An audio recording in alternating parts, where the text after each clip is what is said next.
नमस्कार, स्वागत है आप सभी का इस बुलेटिन में। रात के 9 बज चुके हैं और वक्त हो चला है खबर मतलब की का। मैं हूं आपके साथ मेनका चौधरी। नमस्कार, मैं हूं अजय और सबसे पहले सबसे बड़ी खबर जो दिल्ली से आ रही है। पीएम रेजिडेंस में आग की खबर से हड़कंप मच गया। आग लग गई आज पीएम आवास 7 LKM में शाम करीब 7 बजे। हालांकि आग मामूली थी। और बिल्कुल, और जो खबर आ रही है कि 7 RCR में SPG रिसेप्शन एरिया में आग लगी थी और दमकल की 12 गाड़ियों ने वक्त रहते इस आग को कंट्रोल भी कर लिया। आग लगने की वजह शॉर्ट सर्किट। इस वक्त जो बात सामने आ रही है उसके मुताबिक शॉर्ट सर्किट की वजह से SPG रिसेप्शन एरिया में आग लगी थी। लेकिन जाहिर है, बिल्कुल देख सकते हैं तस्वीरों में कि उसके बाद किस तरह का हड़कंप मचा। बिल्कुल चारों तरफ से फायर ब्रिगेड की गाड़ियां पहुंची, आग बुझाने के काम में जुटी और हालांकि आग मामूली थी। आग को फैलने से पहले ही रोक लिया गया। ये तस्वीरें पीएम आवास की दिल्ली की, किस तरह से SPG रिसेप्शन एरिया में आग लगी और उसके बाद जो फायर ब्रिगेड की गाड़ियां पहुंची यहां पर आग पर काबू पाने के लिए। जो और ट्विटर पर पीएमओ की ओर से भी ये जानकारी दी गई कि फायर जो लगी थी, आग जो लगी थी वो 9 LKM में लगी थी। 7 LKM में जहां पर प्रधानमंत्री का आवास है, लेकिन 9 LKM जहां पर SPG रिसेप्शन, उस जगह पर आग लगी थी। बहुत माइनर आग थी ये, जिस पर तुरंत ही कंट्रोल कर लिया गया। तो ये क्लैरिफाई किया गया है इस पीएमओ के ट्वीट में कि ये दरअसल पीएमओ रेजिडेंस में आग नहीं लग करके ऑफिस एरिया जो है वहां पर जहां SPG रिसेप्शन है LKM कॉम्प्लेक्स में, 9 LKM कॉम्प्लेक्स में वहां पर आग लगी थी। और अगली खबर हापुड़ से, जहां धौलाना थाना क्षेत्र के UPSIDC एरिया में केमिकल फैक्ट्री में आग लग गई और आग लगने के बाद फैक्ट्री में काम कर रहे मजदूरों में अफरा तफरी मच गई। कई मजदूर फैक्ट्री के अंदर फंस गए, जिनमें से एक गंभीर रूप से जख्मी हुआ। आग की लपटें बता रही हैं कि आग कितनी भयंकर थी। इन लपटों को दूर से ही देखा जा सकता था। घटना की जानकारी मिलने के बाद पुलिस और सीनियर ऑफिसर्स भी मौके पर पहुंचे, फायर डिपार्टमेंट के, और आखिरकार जद्दोजहद के बाद आग पर काबू पाया जा सका, मगर तब तक बहुत कुछ यहां जलकर खाक हो गया। तो ये हापुड़ के केमिकल फैक्ट्री की आग। CAA हिंसा पर सूबे में जारी है सियासत का दौर। प्रियंका गांधी ने सरकार पर हमला बोला है। प्रियंका वाड्रा ने बदले की भावना से कार्रवाई का सरकार पर आरोप लगाया है। भगवा पर भी प्रियंका ने सवाल उठाए हैं। उधर डिप्टी CM दिनेश शर्मा ने प्रियंका गांधी को जवाब दिया। उन्होंने कहा कि प्रियंका को नहीं है भारतीय परंपराओं की जानकारी। राजनीति का 2020 मैच खेल रही है प्रियंका गांधी, ये बात भी उन्होंने कही। सुनिए क्या कहा किसने इस मुद्दे पर।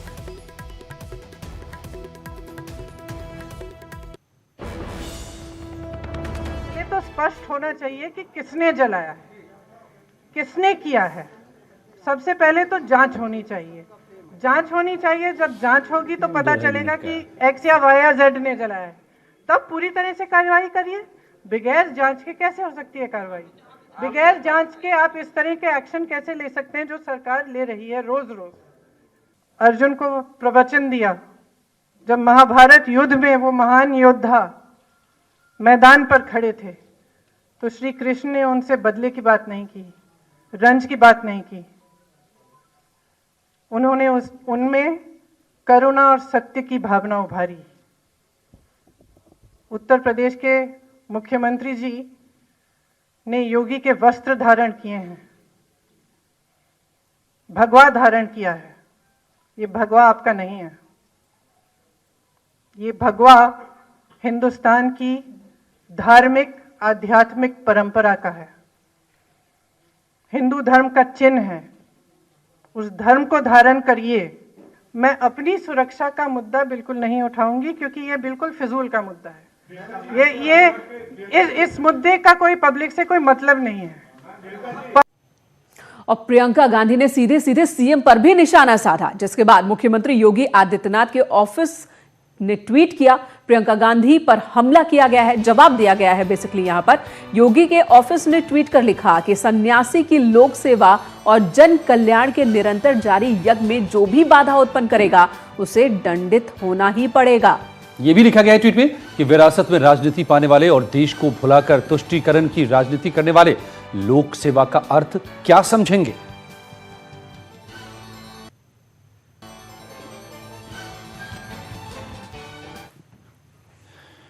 और मुख्यमंत्री योगी आदित्यनाथ ने चित्रकूट में जगतगुरु रामभद्राचार्य दिव्यांग विश्वविद्यालय के 8वें दीक्षांत समारोह में हिस्सा लिया। इस कार्यक्रम में केंद्रीय गृह मंत्री अमित शाह को भी शामिल होना था, लेकिन दिल्ली में खराब मौसम की वजह से वो इस कार्यक्रम का हिस्सा नहीं बन सके।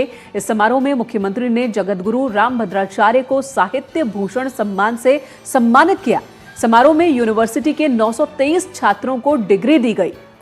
इस मौके पर उन्होंने कहा कि अगर सही मार्ग दिखाने वाला मिल जाए तो विकलांगता कभी आड़े नहीं आती। वैज्ञानिक स्टीफन हॉकिंस इसका सबसे बड़ा उदाहरण है। उपनिषदों का भी जिक्र किया सीएम ने और कहा कि उपनिषदों का हवाला देते हुए उन्होंने कहा कि अगर हम तैत्तरीय उपनिषद में कही गई बातों को आत्मसात करें तो आज हमारे उच्च शिक्षा संस्थान और विश्वविद्यालय अराजकता और अव्यवस्था के अड्डे नहीं बनेंगे। लगता है कम से कम भारत के अंदर तो शिक्षण संस्थाओं को, महाविद्यालय और विश्वविद्यालयों को दुनिया के सर्वोच्च शिक्षण संस्थानों के रूप में अपने आप को स्थापित करने में कोई बाधा नहीं आती और हमारे ये उच्च शिक्षा के संस्थान अराजकता और अव्यवस्था के अड्डे नहीं बनते। और बड़ी खबर यूपी टीईटी से जुड़ी हुई है। इसका इम्तिहान एक बार टाल दिया गया था, अब फिर से तारीख आई है। टीईटी एग्जाम की नई तारीख घोषित हुई है 8 जनवरी। पहले 22 दिसंबर को एग्जाम शेड्यूल था, लेकिन सीएए पर हिंसा की वजह से उस दिन परीक्षा नहीं हो पाई थी और ये एग्जाम टाल दिया गया था और अब नई तारीख का ऐलान हो गया है। ये नई तारीख है 8 जनवरी जब एग्जाम लिए जाएंगे।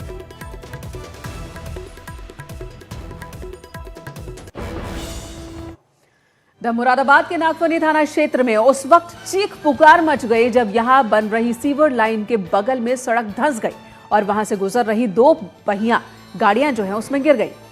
गनीमत रही कि हादसे में किसी की जान नहीं गई। आसपास मौजूद लोगों ने उन्हें बचा लिया। बाद में क्रेन की मदद से उन गाड़ियों को बाहर निकाला गया। और इस घटना के बाद लोगों में सीवर लाइन डाल रही कंपनी के खिलाफ अब काफी नाराजगी है, गुस्सा है। उन्होंने कंपनी के खिलाफ कार्रवाई की मांग की है। से जो है सीवर लाइन का काम चल रहा है, इससे पूरा मोहल्ला परेशान है। 10 रिक्शा गिर चुके हैं, साइकिलें गिर चुकी हैं और इससे पहले भी जो है इसकी पाइपलाइन फट चुकी है। कल ऐसा हुआ इसकी पाइपलाइन फट गई। पाइपलाइन फटने के बाद इसकी मिट्टी जो है नीचे धंस गई, इसमें मोटरसाइकिल और बाइक जो है इसमें गिर गई। और तो गनीमत रही उस वक्त जब हादसा हुआ, लोग थे, बचा लिया गया, उनको पकड़ के बचा लिया गया, नहीं तो वो भी पानी के साथ नीचे चले आते। मोटरसाइकिल और स्कूटर कैसे? मोटरसाइकिल स्कूटर क्रेन के द्वारा निकालेगा स्कूटर। के लिए नमामि गंगा परियोजना के तहत मुरादाबाद में सीवर लाइन डाली जा रही है। लगभग 250 किलोमीटर सीवर लाइन डाली जा चुकी है, लेकिन जो संबंधित एजेंसी है उसकी लापरवाही के कारण 2017 में भी यहाँ हादसा हुआ था। एक महिला सहित 3 लोग डूबकर मर गए थे बरसाती पानी के कारण। और अब रात जो एक ये सड़क है मेरे पीछे, मैं आपको दिखाऊंगा, यहाँ कोई सुरक्षा का इंतजाम नहीं था। अचानक भरा कर ये सड़क बैठ गई और इसमें एक मोटरसाइकिल और एक एक्टिवा अंदर चली गई। गनीमत ये रही कि लोग आसपास खड़े थे, जल्दी से लोगों को बचा लिया गया। उसके बाद आप विजुअल में देख सकते हैं क्रेन के जरिए पहले मोटरसाइकिल निकाली गई है, उसके बाद फिर एक्टिवा निकाली गई है। संबंधित कंपनी के जो कर्मचारी हैं या अधिकारी हैं वो लापरवाही बरत रहे हैं। सीवर लाइन डालने के दौरान कोई सुरक्षा के मानक का पालन नहीं हो रहा है। अब आप देख सकते हैं, मैं अपने वीडियो जर्नलिस्ट से कहूँगा, ये जो गड्ढा है काफ़ी बड़ा, इसके बाद एक ये बड़ा मकान है, 3 मंजिला मकान है। जिस तरह से ये मिट्टी बैठी है, बराबर इसमें पानी नाली का जा रहा है, तो इस बिल्डिंग को भी सुरक्षा का खतरा है। तो मुरादाबाद में ये जो सीवर लाइन है ये लोगों को फिलहाल अभी राहत के बजाय परेशानी देती हुई ज़्यादा नजर आ रही है। वीडियो जर्नलिस्ट सागर रस्तोगी के साथ फरीद शमसी, न्यूज़ 18 मुरादाबाद। कौशाम्बी में बदमाशों ने भरे कैश वैन को लूटने की कोशिश की। बदमाशों ने कैश वैन ओवरटेक कर ताबड़तोड़ बम फेंक कर इसे रोकने की कोशिश की और गाड़ी के टायर में गोली मार दी। फिर भी कैश वैन का चालक वैन को भगाकर ले जाने में कामयाब रहा। उसने अपनी गाड़ी कड़ाधाम कोतवाली ले जाकर के खड़ी की। कैश वैन को लूटने की कोशिश की सूचना पर पुलिस महकमे में हड़कंप मचा और फिर कार्रवाई शुरू हुई। उसके बाद बदमाशों का पीछा किया पुलिस ने और इस दौरान हुई मुठभेड़ में एक बदमाश के पैर में गोली लगी। 2 बदमाश हालांकि मौके से भागने में कामयाब रहे। पुलिस ने घायल बदमाश को जिला अस्पताल में भर्ती कराया। मुठभेड़ के बाद मौके पर एसपी डीआईजी भी पहुंचे। और कहा गया है कि जल्द ही फरार आरोपियों को भी गिरफ्तार कर लिया जाएगा। उसके बाद उसने रोका, रोकने के बाद उसके बाद हम सोचे हट जाएं, तो हम हॉर्न दिए, नहीं हटे। उसके बाद निकाले बम से मार दिया सीधे। गाड़ी के आगे कांच पूरा एकदम टूट गया है। उसके बाद फिर हमने वो तमंचा लिया था, तमंचा लेके फिर उसके बाद मेरे को जैसे मारने की कोशिश किया, मैं गाड़ी भगाया, तुरंत गाड़ी भगाया। उसके बाद गाड़ी में पीछे जो टायर है दाहिने का, उसमें गोली मार दिया गया। मैं भगाते भगाते यहाँ देवीगंज, ये कोतवाली थाना है ना, मैं यहाँ पे आकर रुक गया। संभल के डिप्टी कलेक्टर ओमवीर सिंह यदुवंशी को बर्खास्त कर दिया गया है। रिटायरमेंट से ठीक एक दिन पहले उनकी ये बर्खास्ती हुई है। उनके ऊपर निजी हितों के चलते मनमाने आदेश जारी करने के आरोप हैं, जिससे शासन को 5 करोड़ रुपए से ज्यादा का नुकसान हुआ है। उन पर कोल तहसील में तहसीलदार पद पर रहते हुए गड़बड़ी का आरोप लगा है और रिटायरमेंट से ठीक एक दिन पहले ये बड़ी कार्रवाई हुई है। सीतापुर में तीर्थयात्रियों ने राज्यपाल आनंदीबेन पटेल का काफिला रोककर उनसे मुलाकात की। मध्य प्रदेश की लगभग 100 महिलाओं ने उनसे मुलाकात की है। व्यास गद्दी से हनुमानगढ़ी के बीच सड़क पर राज्यपाल का काफिला रोका इन महिलाओं ने। बताएं कि आनंदीबेन यूपी का राज्यपाल बनने से पहले मध्य प्रदेश की भी राज्यपाल रह चुकी हैं और आज जो दिखी तस्वीर, सड़क पर उनके काफिले को रोककर महिलाएं किस तरह से मिल रही हैं, देखिए।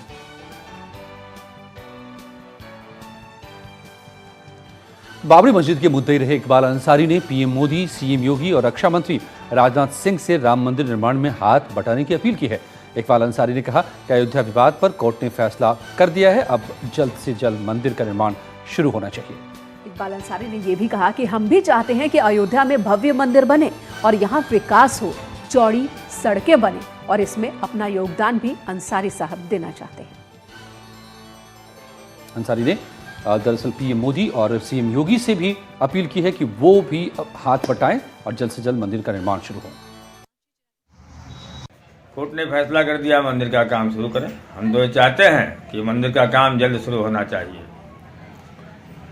माननीय नरेंद्र मोदी जी प्रधानमंत्री, उत्तर प्रदेश के सीएम योगी जी, राजनाथ सिंह, सारे लोग जो है मंदिर में हाथ बटाएं, हम यही चाहते हैं। क्योंकि कोई भी धार्मिक कार्य हो तो सारे लोगों का उसमें जो है सहयोग होना चाहिए। ब्रेक के बाद स्वागत आपका एक बार फिर से खबर मतलब की में। तो आइए 20 दिसंबर को याद कीजिए और जब नागरिकता कानून के खिलाफ पूरे प्रदेश में बवाल हो रहा था, इसके खिलाफ हिंसा भी हुई थी, तो मेरठ में एसपी का एक वीडियो सामने आया था जो वायरल हो रहा है। इसमें कुछ लोग पाकिस्तान जिंदाबाद के नारे लगा रहे थे और उसके बाद ये पाया गया कि पुलिस के ऑफिसर ने कहा कि ऐसे लोग जो पाकिस्तान जिंदाबाद के नारे लगा रहे हैं वो पाकिस्तान चले जाएं और इसको लेकर अब बड़ी राजनीति हो रही है। देखिए रिपोर्ट।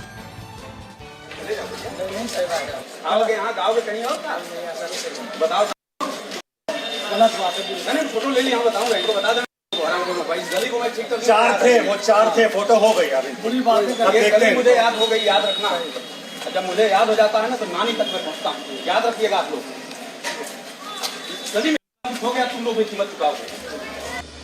मेरठ में एसपी अखिलेश नारायण सिंह के उपद्रवियों से पाकिस्तान चले जाओ कहने वाले बयान पर सियासत तो पहले से हो रही थी। विपक्ष मेरठ एसपी के बयान के बहाने योगी सरकार और यूपी पुलिस को कटघरे में खड़ा कर रहा था, लेकिन अब तो बीजेपी भी उनके बयान पर बटी हुई नजर आ रही है।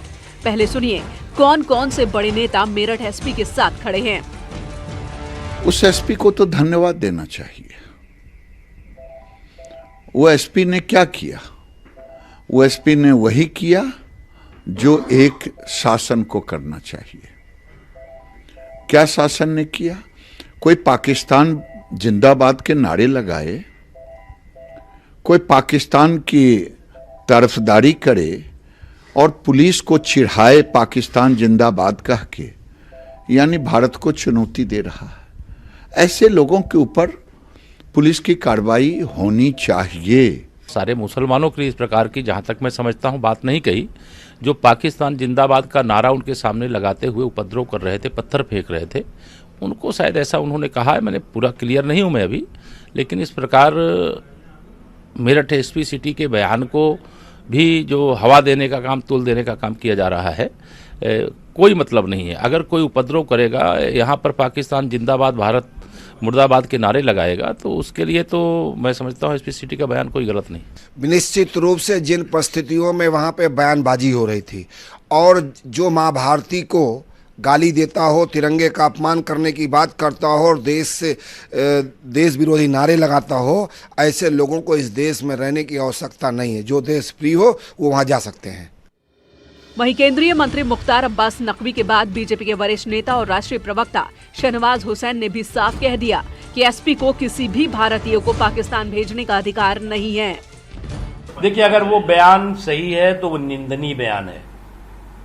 अगर वो बयान सही है तो ऐसे पुलिस अधिकारी के खिलाफ फौरन कार्रवाई होनी चाहिए, इमीडिएट कार्रवाई होनी चाहिए, अगर वो बयान सही है। मेरठ के एसपी के का जो बयान है, चाहे कोई देश के खिलाफ नारा लगाए, आप गिरफ्तार कीजिए ना राष्ट्रीय सुरक्षा कानून में, उस पर मुकदमा चलाइए, सजा दिलाइए, जेल भेजिए।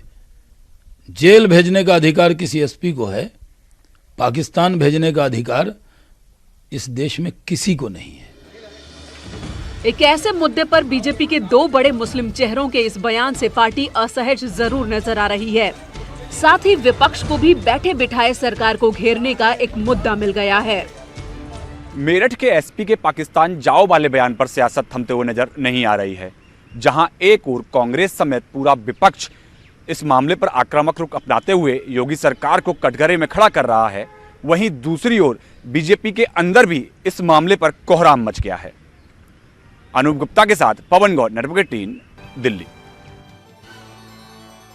हालांकि माहौल कैसा भी हो, एक प्रशासनिक अधिकारी से यही उम्मीद की जाती है कि वो भावनाओं में न बहे बल्कि कानून के हिसाब से काम करे और हालात को सामान्य करने की कोशिश करे।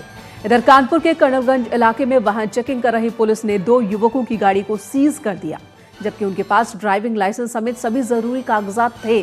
गाड़ियों को सीज करने के बाद पुलिस वाहन चालकों को पकड़कर सीधा थाने ले गई। दोनों बीजेपी के कार्यकर्ता थे, लिहाजा उन्होंने पार्टी के वरिष्ठ नेताओं को फोन किया।